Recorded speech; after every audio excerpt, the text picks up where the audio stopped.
ইরাকের প্রসিদ্ধ নগরী বসরা এরই সীমান্তে বাস করত বদ মেজাজি স্বভাবের এক ব্যক্তি।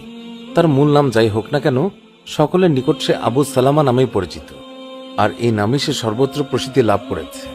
আবু সালামা ছিল খুবই খারাপ প্রকৃতির লোক। সে নামাজ রোজার ধারে কাছেও যেত না। উপরন্তু মাঝে মাঝে সে রাসূলুল্লাহ সাল্লাল্লাহু আলাইহি ওয়াসাল্লামের নুরানি সুন্নত নিয়ে উপহাস করত, ঠাট্টা বিদ্রূপ করত। সে মনে করত বর্তমান এই প্রযুক্তির যুগে সেই প্রাচীন যুগের সুন্নত আর চলবে না, চলতে পারে না। এই জন্য সুন্নতের কথা শুনলেই তার গা জ্বালা শুরু হয়ে যেত। ফলে তাৎক্ষণিকভাবে সুন্নতের বিরুদ্ধে মুখে যা আসত তাই অবলীলাক্রমে বলে ফেলত। একটি বারের জন্য সে চিন্তা করত না যে সুন্নত নিয়ে ঠাট্টা বিদ্রূপ করলে, সুন্নতের প্রতি তাচ্ছিল্য ভাব প্রদর্শন করলে শুধুই যে গুনাহ হয় তাই নয়, তাতে ঈমানও চলে যায়। এমনকি কখনো কখনো মারাত্মক পরিণতির সম্মুখীন হতে হয়। একদিন আবু সালামা কোনো এক মজলিসে বসে আছে।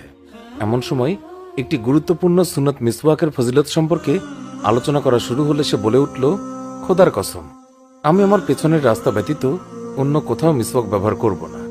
নাউজুবিল্লাহ।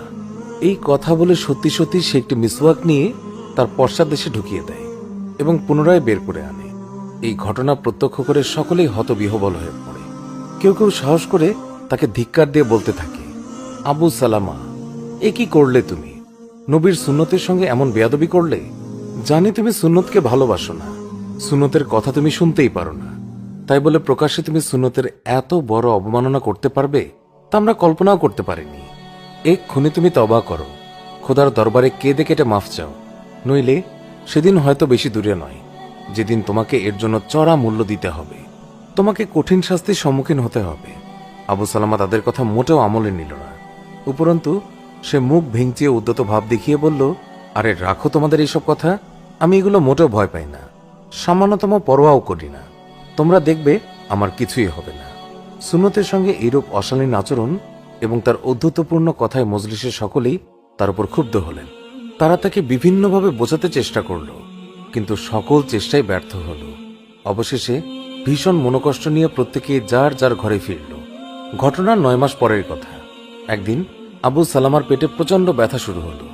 ধীরে ধীরে পেট ফুলতে শুরু করে। দেখলে মনে হবে সে যেন অন্তঃসত্ত্বা, সন্তান সম্ভবা। তার আর্তচিৎকারে আকাশ বাতাস বিদীর্ণ হওয়ার উপক্রম। চারিদিকে লোকজন ভিড় জমিয়েছে। ডাক্তার কবিরাজ বিরামহীনভাবে চিকিৎসা দিয়ে যাচ্ছে, কিন্তু কোনোই কাজ হচ্ছে না। এমনকি তারা ব্যথার কোনো কারণও উদ্ঘাটন করতে পারছে না। ব্যথার প্রচণ্ডতায় বারবার সে বেহুঁশ হয়ে পড়ছে। 9 মাস পূর্বের ঘটনা যারা জানত তাদের দৃঢ় বিশ্বাস এই প্রচণ্ড ব্যথা ওই মারাত্মক পাপে